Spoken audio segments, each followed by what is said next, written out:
Volvemos acá a la mañana informativa. En su último informe anual, el Programa de Naciones Unidas para el Desarrollo posicionó a Chile entre las primeras 50 naciones del mundo en desarrollo humano muy alto. Sin embargo, el organismo advirtió que nuestro país lidera en cuanto a la desigualdad en el ingreso nacional bruto per cápita entre hombres y mujeres. Para hablar al respecto nos acompaña Matías Cosiña, sociólogo e investigador del Programa de Naciones Unidas para el Desarrollo. ¿Cómo estás, Matías? Muy buenos días. Hola, muy bien. Bueno, Matías, preguntarte sobre esta cifra que es bastante reveladora y preocupante. Esta desigualdad, por ejemplo, en el salario entre hombres y mujeres aproximadamente es de un 15% lo que reciben más los hombres que las mujeres.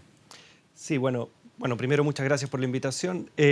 Hace 2 días el Programa de Naciones Unidas para el Desarrollo lanzó su informe global de desarrollo humano, que este año, todos los años toca temas distintos. Este año se metió a fondo en el tema de la desigualdad, tratando de ir un poquito más allá de los ingresos, más allá de los promedios.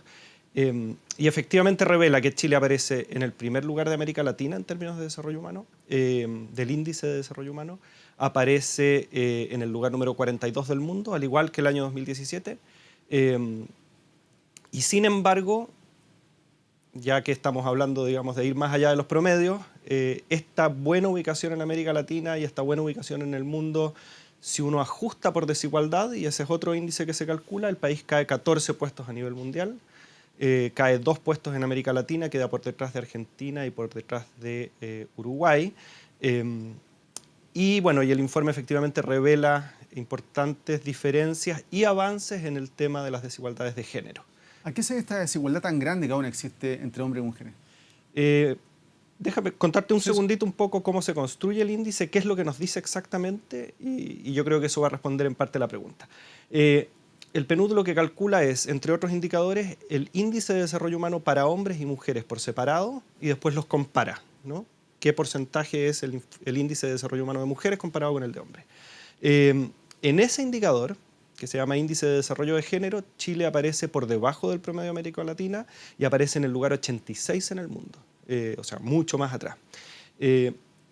¿A qué se debe eso? El Índice de Desarrollo Humano mira 3 dimensiones: educación, años de educación, esperanza de vida e ingresos.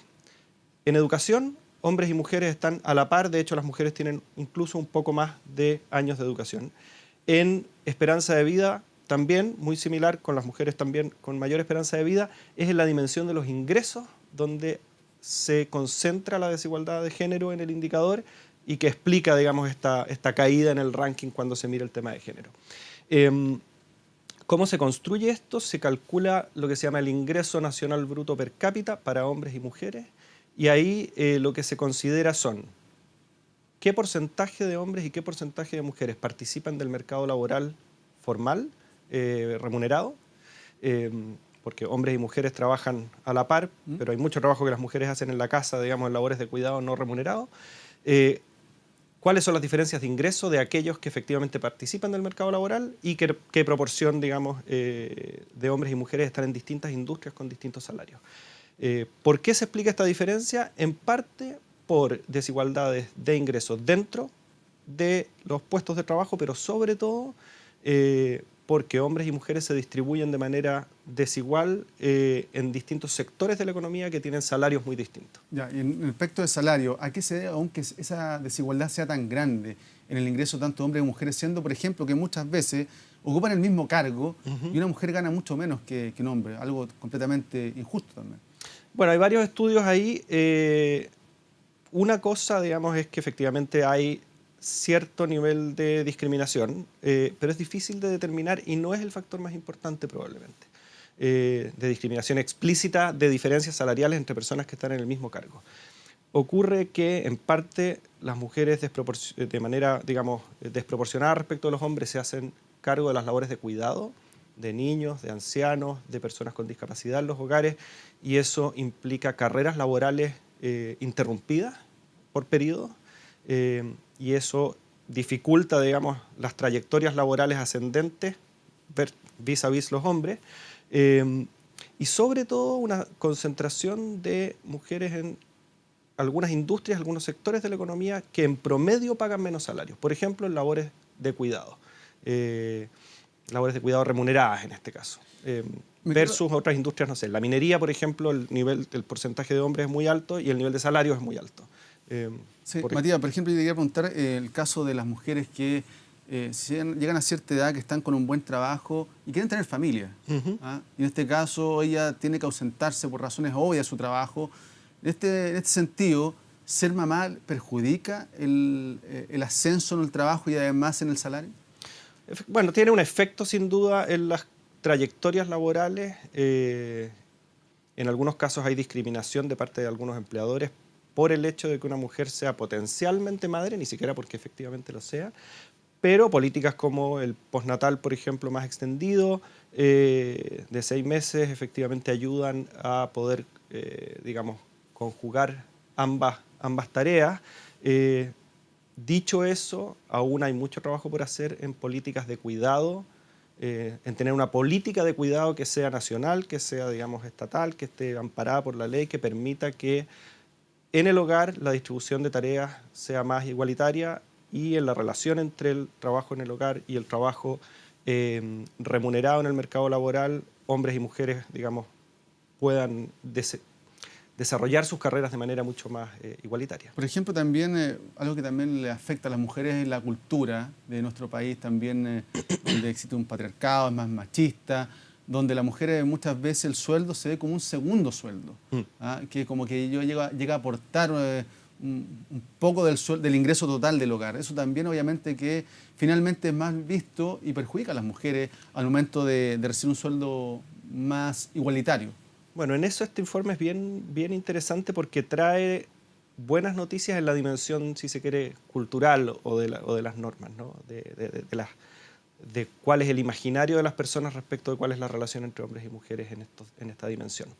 El estudio construye un indicador de normas sociales que las personas tienen, digamos, en la cabeza para entender cómo se relacionan hombres y mujeres. Incluye 7 variables respecto de las opiniones de las personas de si, por ejemplo, hombres y mujeres tienen el mismo derecho a educarse en la educación superior, si tienen el mismo derecho a un trabajo, si es que los hombres son o no mejores líderes políticos que las mujeres, o si es que son mejores líderes empresariales que las mujeres. Hay una dimensión de si es que se justifica o no la violencia al interior de las parejas, si es que las mujeres tienen o no derechos reproductivos respecto de sus decisiones sobre su propio cuerpo. Todo eso se mete en un índice. En ese índice, el país que más ha avanzado en el mundo en los últimos 15 años en términos de reducir los sesgos o los prejuicios de género es Chile. El que más ha avanzado en el mundo, en el caso de los hombres, y el segundo que más ha avanzado en el mundo en el caso de las mujeres, las opiniones que las propias mujeres tienen de esos roles, solo detrás de Holanda. No es que sea el país que tiene visiones más igualitarias, sino que es el que más ha avanzado.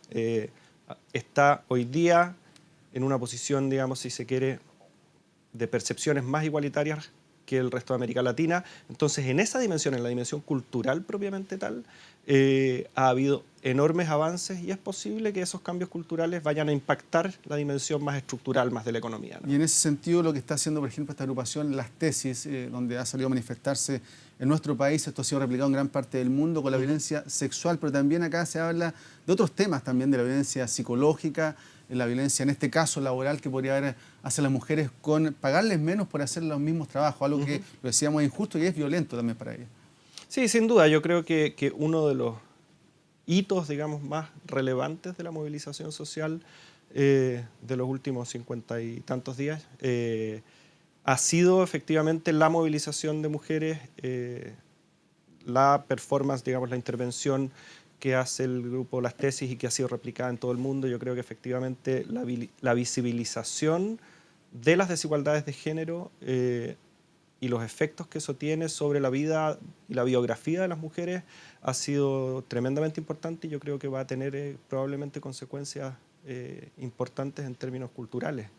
Es de esperar que así sea. En el caso de las contrataciones de mujeres en empresas, por ejemplo, una empresa está obligada a darle ayuda en materia, por ejemplo, de cuidado infantil cuando la empresa supere la contratación de más de 20 mujeres. Y en algunos casos hay empresas que no contratan a la mujer número 20 porque eso le implica realizar este gasto.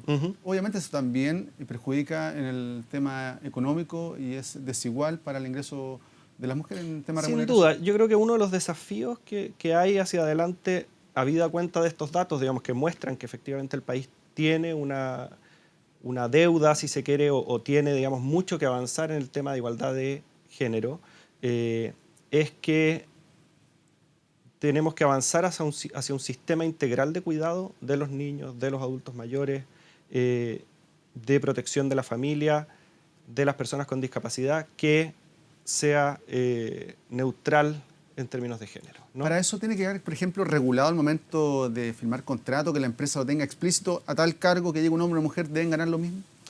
Bueno, ahí hay diferentes opciones. Efectivamente, la discriminación explícita por temas de género, digamos, hay que regularla, pero también hay que aumentar los grados de transparencia, por ejemplo, respecto de las escalas salariales de las empresas, cómo se toman decisiones de contratación. Yo creo que por el lado de la transparencia hay que avanzar bastante, y políticas de fomento también, digamos, si se quiere, de discriminación positiva, pueden ayudar de manera transitoria avanzando en esa dirección. De transparencia y también cambiar la cultura, la mente también de las personas, por ejemplo, en cargos judiciales o en cargos de empresas, directores de empresas, por ejemplo, el 3%, el 3 a 5% lo ocupan mujeres en nuestro país.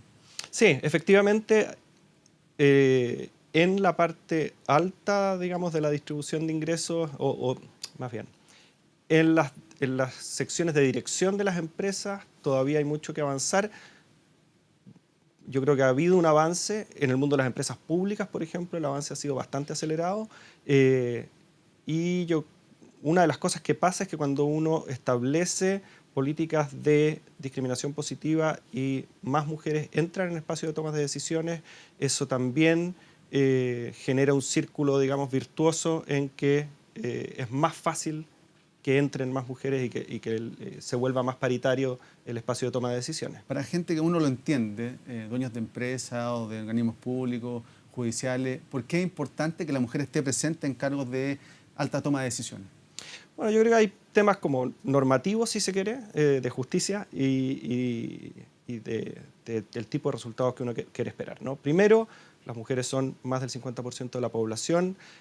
Quisiéramos que en aquellos espacios donde se toman decisiones respecto de la dirección de la nación, de una empresa, de la economía, estuvieran representadas las mujeres y los hombres de manera proporcional al espacio que ocupan en la sociedad. Eso por el lado normativo. Y por otro lado, hay estudios que muestran también a nivel internacional que en aquellas empresas donde hay una proporción más importante de mujeres en los cargos directivos, efectivamente esas empresas tienden a tener mejores resultados. O sea, uno puede hacer ambos argumentos, el argumento de la justicia y el argumento de la eficiencia, para decir que avanzar hacia un país donde los espacios de toma de decisiones son más paritarios es un camino que uno quisiera seguir. Ok, Matías Cosiña, sociólogo e investigador del Programa de Naciones Unidas para el Desarrollo. Muchas gracias por estar conversando sobre este tema importante, sobre todo en estos días donde también se reclama igualdad en todo tipo de materias entre hombres y mujeres. Muchas gracias a ustedes. Estén muy bien.